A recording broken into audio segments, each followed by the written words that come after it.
There are days when being a fan of the New York Jets is ridiculously exhausting.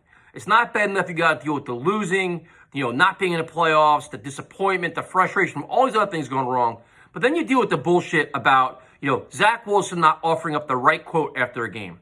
Like, that's how petty it's gotten to. Now, I understand there's a certain portion of media that gets off on negativity, and negativity sells, and they want to chase all their clicks. And there's a certain portion of the fan base that enjoys being miserable. And I also respect what it's like for a quarterback to play in New York in this media firestorm and the pressure it is to play quarterback for the New York Jets, who hasn't had a franchise quarterback since name it. I respect all of that. But some of these takes today about Zach Wilson are just ridiculous. Like, get a life, get a clue, and just back off. It's the holiday season. Go enjoy some of it, man. And this is coming from a very cynical fan. Like, I complain all the time. But to have all these hot takes about Zach Wilson today is mind-numbing to me.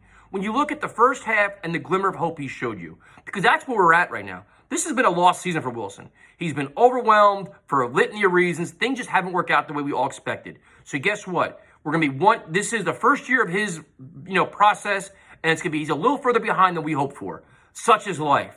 That doesn't mean destroy him and just nitpick every little thing and say he's a bust. The fact of the matter is, he probably shouldn't have played early on. And here's an idea. The Jets as an organization, the highly touted Joe Douglas, the Rob Saleh, they could have actually mishandled him.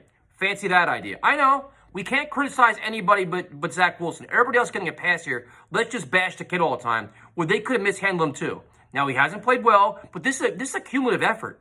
Like yesterday's game, the second half meltdown, while he made some mistakes, the offensive line fell apart. They did all kinds of things. The play calling, receivers aren't getting open, a litany of things.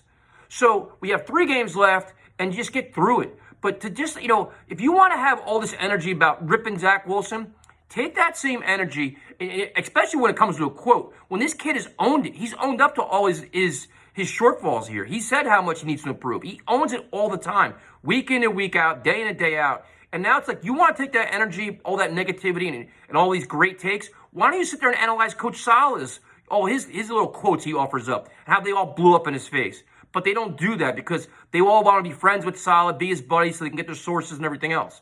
Why don't you sit there with all this free time to analyze every little thing Zach does wrong? Let's sit and look at the offensive line. Is Connor McGovern an answer or not? How's he played this year? How about this high-priced defensive front?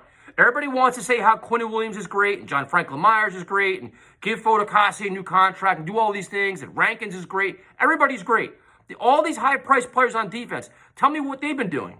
And break down their play. Break down what they're bringing to the table right now. Come on, man. Like, this is just ridiculous now. I understand how all this works, but the Zach Wilson bashing and everybody tweeting me all he's a bust stuff today. You guys are crazy, man. Like, just have this. We're just not there, man. Like, it's just crazy.